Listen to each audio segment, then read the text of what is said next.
Good morning dear traders, welcome back to another video of pre-market analysis. നമുക്ക് first of all ഇന്നലെ നമ്മൾ പറഞ്ഞ pre market അനാലിസിൻ്റെ review പറഞ്ഞുകൊണ്ട് നമുക്ക് ഇന്നത്തേക്ക് പോവാം. ഇന്നലെ നമ്മൾ പറഞ്ഞത് യൂറോ എസ് ഡിയിൽ ഒരു ബെയറിഷ് വ്യൂ ആയിരുന്നു പറഞ്ഞത്. ഇതിപ്പോൾ നിങ്ങൾക്ക് നോക്കിയാൽ കാണാം, ഇത് യൂറോ എസ് ഡിയിലെ 1 ഡേ ടൈം ഫ്രെയിമാണിത്. അതിൻ്റെ റീസൺ എന്ന് വെച്ചിട്ടുണ്ടെങ്കിൽ ഈ ഒരു ബൈ ലിക്വിഡിറ്റി ഈ വീക്ക് ഓപ്പൺ ചെയ്തപ്പോൾ തന്നെ, അതായത് തിങ്കളാഴ്ച തന്നെ എടുത്തിട്ടുണ്ട്, മനസ്സിലായില്ലേ? അപ്പോൾ തിങ്കളാഴ്ച തന്നെ ആ ബൈ ലിക്വിഡിറ്റി എടുത്ത് നമുക്ക് അവിടെ ഒരു നല്ലൊരു ലോ ടൈം ഫ്രെയിംസിൽ ഒരു ബെയറിഷ് ആക്ഷൻ നമ്മൾ കണ്ടു. ഇനഫിഷ്യൻസീസ് കണ്ട കാരണമാണ് നമ്മൾ പറഞ്ഞത് എന്ത് ചൊവ്വാഴ്ച, അതായത് ഇന്നലെ ഒരു ബെയറിഷ് ഡേ ആയിരിക്കും എന്നുള്ളത്. അപ്പോൾ അതിനനുസരിച്ച് തന്നെയാണ് ഇന്നലെ നമുക്കൊരു 1 ഹവർ ടൈം ഫ്രെയിമിലൊക്കെ ഷിഫ്റ്റ് ചെയ്ത് ഞാൻ കാണാം. ബെയറിഷ് ആക്ഷൻസ് തന്നെയാണ് ഇന്നലെ നമുക്ക് ആൻറ്റിസിപ്പേറ്റ് ചെയ്ത പോലെ തന്നെ കിട്ടിയേക്കണത്, കണ്ടില്ലേ? ഓക്കെ, നമുക്കിനി ഇന്നത്തെ വ്യൂയിലേക്ക് പോവാം. നമ്മൾ ഇന്നലെ പറഞ്ഞ ഒരു ബുള്ളിഷ് എഫ്ഇജി ഉണ്ട് ഇവിടെ, ഒരു 1 ഡേ ടൈം ഫ്രെയിമിൽ കണ്ടില്ലേ? ഈ ഒരു ബുള്ളിഷ് എഫ്ഇജിയിലേക്കുള്ള ഒരു ജേർണി ആയിരിക്കും ഇതെന്നാണ് പറഞ്ഞത്. അപ്പോൾ എന്തായാലും ആ ഒരു ബുള്ളിഷ് എഫ്ഇജി എത്തുന്നവരെ ഞാൻ യൂറോ എസ് ഡിയിൽ ഞാൻ ബെയറിഷ് തന്നെയാണ്. ഇവിടെ എത്തി ബയേഴ്സ് സ്റ്റെപ്പിനായി ഒരു ഇനഫിഷ്യൻസീസ് ഒക്കെ ക്രിയേറ്റ് ചെയ്യണമെന്നുണ്ടെങ്കിൽ മാത്രമേ യൂറോ എസ് ഡിയിൽ ഞാനിന് ബൈ എടുക്കുകയുള്ളൂ. എന്തായാലും ഇതാണ് ഇപ്പോൾ എനിക്ക് കിട്ടിയേക്കുന്ന ബയാസ്. എൻ്റെ ട്രേഡ് പ്ലാനാണ് ഞാനിപ്പോൾ ഷെയർ ചെയ്തത്. ഇതുപോലെ ആയിരിക്കും എൻ്റെ ട്രേഡുകൾ ഞാൻ യൂറോ എസ് ഡിയിൽ ഞാൻ ഇന്നത്തേക്ക് ഞാൻ പ്ലാൻ ചെയ്യുന്നത്. നാളത്തെ കാര്യം നമുക്ക് എന്തായാലും നാളെ പറയാം. ഓക്കെ, ഇനി വേറെ എന്തെങ്കിലും നോക്കാനാണെന്നുണ്ടെങ്കിൽ വേറെ ഇപ്പോൾ കാര്യമായിട്ടൊന്നുമില്ല. ഇത് തന്നെയാണ് ഇന്നത്തെ വ്യൂ. നമുക്കിനി അടുത്ത പേര് ഡോളറിലേക്ക് പോവാം. ഡോളറിൽ എൻ്റെ വ്യൂ എന്ന് വെച്ചിട്ടുണ്ടെങ്കിൽ ഇതേ ഇന്നലെ പ്ലോട്ട് ചെയ്തിട്ട ഒരു പി ഡി മെട്രിക്സ് അറേ ആയിരുന്നത്. ഈ പി ഡി മെട്രിക്സ് അറേയുടെ ഈ ഒരു എഫ് ഇ ജിന്നായിരിക്കും ഒരു ചെറിയൊരു താഴത്തേക്കുള്ള മൊമെൻറ്റം കിട്ടാന്ന് തോന്നിയിട്ടുണ്ടായിരുന്നു. അപ്പോൾ നമുക്ക് യൂറോ എസ് ഡിയിൽ ബൈസ് നോക്കാമെന്ന് ഞാൻ പറഞ്ഞിട്ടുണ്ടായിരുന്നു. നിങ്ങൾക്കിപ്പോൾ നോക്കിക്കഴിഞ്ഞാൽ കാണാം, ഇന്നലെ ഒരു ചെറിയൊരു മൊമെൻറ്റം നമുക്ക് ഇവിടെ ഇന്നലെ താഴത്തേക്ക് കിട്ടിയിട്ടുണ്ട്. ഇവിടുന്ന് അത് ഏകദേശം ന്യൂയോർക്ക് സെഷനിലായിരുന്നാണ് എൻ്റെ വിശ്വാസം. നമുക്ക് എന്തായാലും നോക്കാം.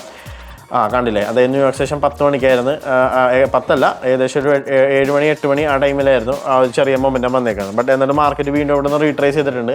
അപ്പോൾ അതിൻ്റെ one of the main reason euro S D തന്നെയാണ് ഇപ്പോൾ ഡോളറിനെ പൊക്കത്തേക്ക് പുഷ് ചെയ്യുന്നത്. യൂറോ എസ് ഡിയിലുള്ള ആ 1 ഡേ ടൈം ഫ്രെയിമുള്ള ബുള്ളിഷ് എഫ്ഇജി മിറ്റിഗേറ്റ് ചെയ്യാൻ പോണതുകൊണ്ടായിരിക്കും മിക്കവാറും ഡോളർ ഇപ്പോൾ പൊക്കത്തേക്ക് ഇപ്പോൾ പൊക്കോണ്ടിരിക്കുന്നത്.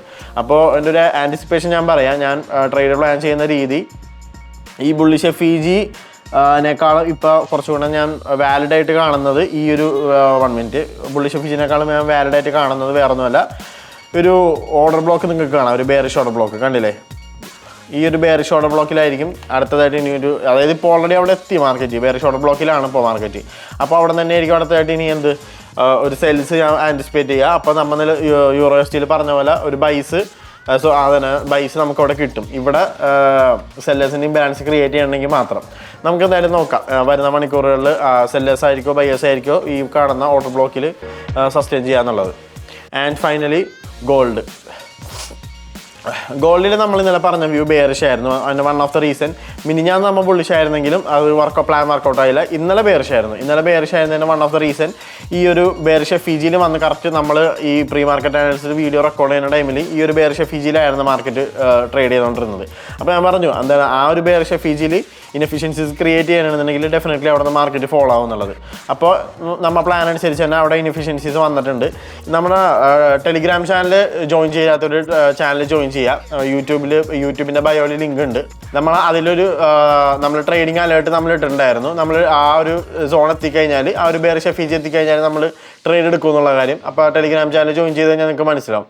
അപ്പോൾ ഇന്നലെ അതേപോലെ തന്നെ ട്രേഡ് പ്ലാൻ പോലെ തന്നെ അവിടെ നിന്ന് ഒരു 15 മിനിറ്റിലേക്കൊക്കെ ഒന്ന് സ്വിച്ച് ചെയ്ത് കഴിഞ്ഞാൽ കാണാം അവിടെ നിന്ന് തന്നെയാണ് ആ ഒരു ഫോൾ സംഭവിച്ചേക്കണത്. എക്സാക്ട്ലി ഇത് തന്നെയാണ് ഞാൻ ഇന്നലെ നമ്മുടെ ടെലിഗ്രാം ഗ്രൂപ്പിൽ ഇട്ടേക്കണത്. ഞാൻ ടാർഗറ്റ് വെച്ചത് ഈ ഒരു OB ആയിരുന്നു.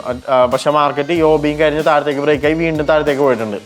ഓക്കെ, ഇത് ഇന്നലത്തെ കാര്യം, കഴിഞ്ഞ കാര്യമാണ്. നമുക്കിനി ഇന്ന് നോക്കാം, ഇന്ന് എന്തായിരിക്കും മാർക്കറ്റിൽ സംഭവിക്കാൻ പോകണമെന്നുള്ളത്. ഇപ്പോൾ ഞാനിപ്പോൾ പേഴ്സണലി ആൻറ്റിസിപ്പേറ്റ് ചെയ്യണത് ഈ 4 ഹവറിൻ്റെ ഈ ഒരു ഓപ്പണിംഗ് ഏരിയ ഉണ്ടല്ലോ, ഈ ഓപ്പണിംഗ് ഏരിയയിലേക്കുള്ള ഒരു ജേർണി ആയിട്ട് തന്നെയാണ് ഞാൻ കാണുന്നത്. ബുള്ളിഷ് ആവാൻ മാത്രം ഒരു റീസൺ കാണുന്നില്ല. നമുക്കൊരു 1 ഡേ ടൈം ഫ്രെയിം നോക്കുമ്പോൾ ബെയറിഷാണ്, 4 ഹവറിലും ബെയറിഷാണ്. ഒരു 1 ഹവർ ടൈം ഫ്രെയിം നോക്കുമ്പോൾ മാർക്കറ്റ് അത്ര ക്ലിയർ ആയിട്ടുള്ള ഒരു പിക്ചർ തരുന്നില്ല. ഗോൾഡിൽ കറക്റ്റായിട്ട് പറയുകയാണെങ്കിൽ എനിക്കൊരു ബയാസ് കിട്ടുന്നില്ല ഇന്നത്തേക്ക് എന്ത് ഡിസിഷൻ എടുക്കണമെന്നുള്ളത്. ബട്ട് നോക്കാം നമുക്ക്. അൾട്ടിമേറ്റ്ലി ഞാൻ എന്തായാലും ബെയറിഷ് തന്നെയാണ്. അതിൻ്റെ അൾട്ടിമേറ്റ്ലി എന്നല്ല, ജസ്റ്റ് ഇൻട്രാഡേ ബേസിസിൽ ഞാൻ ബെയറിഷ് തന്നെയാണ്. അതിൻ്റെ മെയിൻ റീസൺ ഈ 1 ഡേ ടൈം ഫ്രെയിമിലും 4 ഹവർ ടൈം ഫ്രെയിമിലുള്ള ഈ ഒരു ബെയർ സ്ട്രക്ചർ തന്നെയാണ്. കുഴപ്പമില്ല, നമുക്ക് എന്തായാലും നോക്കാം. ഈ വീക്കിനി ഉണ്ടല്ലോ, നാളെ മറ്റന്നാളൊക്കെ ഉണ്ടല്ലോ. നമുക്ക് എന്തായാലും ഇന്നലത്തെ വ്യൂ നമുക്ക് കറക്റ്റായിട്ട് കിട്ടി. നമുക്ക് എല്ലാ ദിവസവും വ്യൂസ് ഇങ്ങനെ പക്കയായിട്ട് കിട്ടണമെന്നില്ല. Intraday trading is not every day trading, അതെല്ലാവർക്കും അറിയാവുന്ന കാര്യമാണ്. അപ്പോൾ നമുക്ക് എന്തായാലും നോക്കാം. ഗോൾഡ് എന്തായാലും ഞാൻ അത്ര ക്ലോസ്ലി വാച്ച് ചെയ്യുന്നില്ല. നല്ലൊരു സ്ട്രക്ചർ കിട്ടുന്നത് വരെ ഞാൻ ഗോൾഡ് അത്ര ക്ലോസ്ലി വാച്ച് ചെയ്യുന്നില്ല. നല്ലൊരു സ്ട്രക്ചർ ഇപ്പം ഇല്ല തൽക്കാലം ഗോൾഡിൽ. നമുക്ക് നോക്കാം എന്തായാലും. പക്ഷെ നമുക്ക് യൂറോയിലും ഡോളറിലും നല്ല സ്ട്രക്ചർ ഉണ്ട്. അപ്പോൾ ഇന്ന് യൂറോയും ഡോളറും ഞാൻ ക്ലോസ്ലി വാച്ച് ചെയ്യുന്നതായിരിക്കും. ആൻഡ് നമുക്ക് ഫൈനലി നമുക്ക് ഇന്നത്തെ ന്യൂസും കാര്യങ്ങളൊക്കെ നോക്കാം. ഇന്ന് ഓഗസ്റ്റ് 7th വെനസ്ഡേ ആണ്. ഓഗസ്റ്റ് 7th വെനസ്ഡേ ആയതുകൊണ്ട് ഇന്ന് CAD-ലും USD-ലും ഒരു ഓറഞ്ച് ഫോൾഡർ ന്യൂസ് മാത്രമേ ഉള്ളൂ. PMI-യും പിന്നെ ബോണ്ട് ഓപ്ഷനും ഇത് രണ്ടും വലിയ ഇമ്പോർട്ടൻ്റ് ഇല്ല. വളരെ ലോ ടൈം ഫ്രെയിമിലൊക്കെ ചെയ്യുന്നവർക്ക് മാത്രമേ മേ ബി ഇമ്പാക്റ്റ് ഉണ്ടാകാൻ ചാൻസ് ഉള്ളൂ. അതും രാത്രി 10:00 ഈ കാണുന്നത് ന്യൂയോർക്ക് ടൈം അല്ല, ഇന്ത്യൻ ടൈം ആട്ടോ. ഇന്ത്യൻ ടൈം രാത്രി 10:00 നമ്മൾ എന്തായാലും ആ ടൈമിൽ ട്രേഡ് ചെയ്യാനും പോകണ്ട. അപ്പം പിന്നെ വറിയിടാവേണ്ട ആവശ്യമൊന്നുമില്ല. ഓറഞ്ച് ബോക്സ് ആണ്. പിന്നെ ഓവർനൈറ്റ് ഹോൾഡ് ചെയ്യണവർ എന്തായാലും സ്വിംഗ് ബേസിൽ ട്രേഡ് ചെയ്യണവരായിരിക്കും. അങ്ങനത്തെ സ്വിംഗ് ബേസിൽ ട്രേഡ് ചെയ്യണവരായിരിക്കും. അങ്ങനത്തെ ഡെഫിനറ്റ്ലി അങ്ങനെ ട്രേഡ് ചെയ്യണവരുടെ ചിലൊക്കെ 1 hour 4 hourലേക്ക് OBFEG-ലേക്ക് താഴെയായിരിക്കും. അപ്പോൾ നത്തിങ് ടു പറയും. ഇന്നത്തെ ദിവസം ക്ലീൻ ആണ്. ട്രേഡ് ചെയ്യാൻ ഏറ്റവും ബെസ്റ്റ് ആയിട്ടുള്ള ദിവസം തന്നെയാണ്. ആൻഡ് ഇന്ന് പിന്നെ നാളെയാണുള്ളത്. നാളെ അൺഎംപ്ലോയ്മെൻറ്റ് ക്ലെയിംസ് ഉണ്ട്. നാളെ പറയാം നാളത്തെ കാര്യം. ഓക്കെ. ആൻഡ് ഫൈനലി ഒരു കാര്യം മെൻഷൻ ചെയ്യാൻ മറന്നുപോയി. നമുക്കിന്ന് ഒരു നമ്മുടെ കറൻറ്റ് സ്വീപ്സ് ഒരു യൂട്യൂബ് ലൈവ് പോകുന്നുണ്ട്. ഇന്ന് ഒരു ലൈവ് ട്രേഡിംഗ് ആണ്. വീക്കിലി വൺസ് നമ്മൾ പ്ലാൻ ചെയ്യുന്നുണ്ട്. അത് ഇന്ന് സ്റ്റാർട്ട് ചെയ്യാനാണ്. അപ്പോൾ 4:30 ആണ് ഇന്ത്യൻ ടൈം. 4:30 നമ്മൾ സെഷൻ സ്റ്റാർട്ട് ചെയ്യുക. ന്യൂയോർക്ക് ടൈമിലായിരിക്കും ഫോക്കസ് ചെയ്യണത്. നമ്മൾ പ്രത്യേകിച്ചൊന്നുമില്ല. നമ്മളിവിടെ പ്ലാൻ ചെയ്ത കാര്യങ്ങൾ ന്യൂയോർക്ക് സെഷൻ ടൈമിൽ വർക്കൗട്ട് ആവുന്നുണ്ടോ ഇല്ലോ എന്നായിരിക്കും നമ്മൾ നോക്കുക.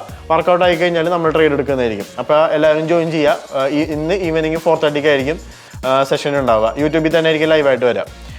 ഓക്കെ. അപ്പോൾ നമ്മുടെ കറൻറ്റ് സ്വീപ്സിൻ്റെ യൂട്യൂബ് ചാനലിലെ പ്ലേലിസ്റ്റിൽ പോയി കഴിഞ്ഞാൽ നിങ്ങൾക്ക് ലേണിംഗ് സീരീസ് കാണാം. ലേണിംഗ് സീരീസ് ഇപ്പോൾ കാണാത്തവരുണ്ടെങ്കിൽ കാണുക. 5 എപ്പിസോഡിൽ നിന്ന് അപ്ലോഡ് ആയിട്ടുണ്ട് ഇതുവരെ. ഇന്ന് ഒരു എപ്പിസോഡിൽ നിന്ന് വൈകിട്ടത്തേക്ക് നിങ്ങൾക്ക് ആൻറ്റിസിപ്പേറ്റ് ചെയ്യാം. ഈ വീക്കിൽ നമ്മൾ 2-3 എപ്പിസോഡ്സാണ് പ്ലാൻ ചെയ്യണത്. ഈ വീക്കിലെ ഫസ്റ്റ് എപ്പിസോഡ് ഇന്ന് വരുന്നതായിരിക്കും. ഇന്ന് ഈവനിങ് അപ്ലോഡ് ആവുന്നതായിരിക്കും. ഓക്കെ. അപ്പോൾ താങ്ക് യു ഫോർ വാച്ചിങ്. അടുത്ത പ്രീ മാർക്കറ്റ് അനാലിസിസ് ആയിട്ട് നാളെ കറൻറ്റ് സ്വീപ്സ് വരുന്നതായിരിക്കും. Stay tune. Signing off ഫൗസ് from current sweeps.